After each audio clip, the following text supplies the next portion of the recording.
যুব উন্নয়ন অধিদপ্তর ২৪২টি শূন্যপদে বিশাল একটি সরকারি চাকরির নিয়োগ বিজ্ঞপ্তি প্রকাশিত হয়েছে।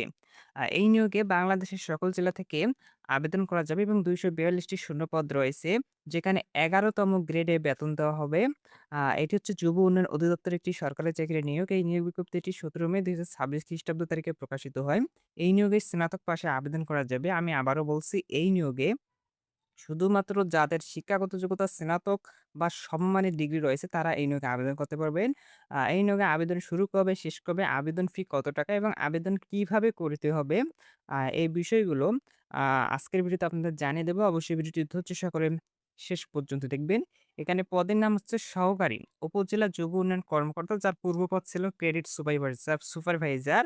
আর বর্তমানে এই পদের নাম হচ্ছে সহকারী উপজেলা যুব উন্নয়ন কর্মকর্তা। পদসংখ্যা রয়েছে ২৪২ টি এবং এখানে বেতন স্কেল ও গ্রেড, এখানে হচ্ছে গ্রেড হচ্ছে ১১তম গ্রেডে আপনাদের বেতন দেওয়া হবে এবং আবেদনের জন্য যোগ্যতা লাগবে কোনো স্বীকৃত বিশ্ববিদ্যালয় হতে ২য় শ্রেণীর স্নাতক বা সমমানের ডিগ্রি হলে আ এই পদে আবেদন করা যাবে এবং যারা আ ১৬ নভেম্বর ২০২৫ তারিখের আ নিয়োগ বিজ্ঞপ্তিতে এই পদেই আবেদন করেছিলেন তাদের আবেদন করতে হবে না এবং যারা আবেদন করেনি তাদের নতুন করে এই পদে আবেদন করতে হবে।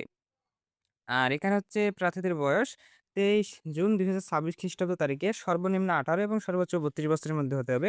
বয়স প্রমাণের ক্ষেত্রে এফিডেভিট গ্রহণযোগ্য নয়। সরকারি, আধা সরকারি ও স্বায়ত্তশাসিত প্রতিষ্ঠানে কর্মরত প্রার্থীকে মৌখিক পরীক্ষার সময় অবশ্যই যথাযথ কর্তৃপক্ষের অনুমতিপত্র দাখিল করতে হবে। চাকরিরত প্রার্থীদের ক্ষেত্রে বয়স শিথিলযোগ্য নয়।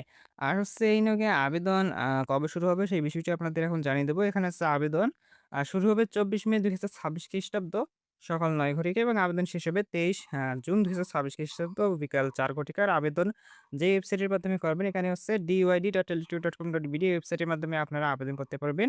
আপনারা যদি নিজে নির্ভুলভাবে আবেদন করতে না পারেন তাহলে আপনি আপনার নিকটস্থ কম্পিউটারের দোকানে গিয়ে এই পদে আবেদন করে নিতে পারবেন। আর এই নিয়োগের আবেদন ফি হচ্ছে, এখানে আবেদন ফি হচ্ছে ৳১৬৮ হচ্ছে আবেদন ফি। আর যারা অনগ্রসর নাগরিক রয়েছেন তাদের জন্য ৳৫৬ আবেদন ফি। অবশ্যই আবেদন করার ৭২ ঘন্টার মধ্যে আপনারা আবেদন ফি জমা দেবেন। প্রিয় দর্শক, যারা এখন পর্যন্ত আমাদের ইউটিউব চ্যানেলটি সাবস্ক্রাইব করেনি, অবশ্যই সাবস্ক্রাইব করে রাখবেন। আর ফেসবুক পেজ থেকে ভিডিওটি দেখে থাকলে অবশ্যই পেজটি ফলো দিয়ে রাখবেন।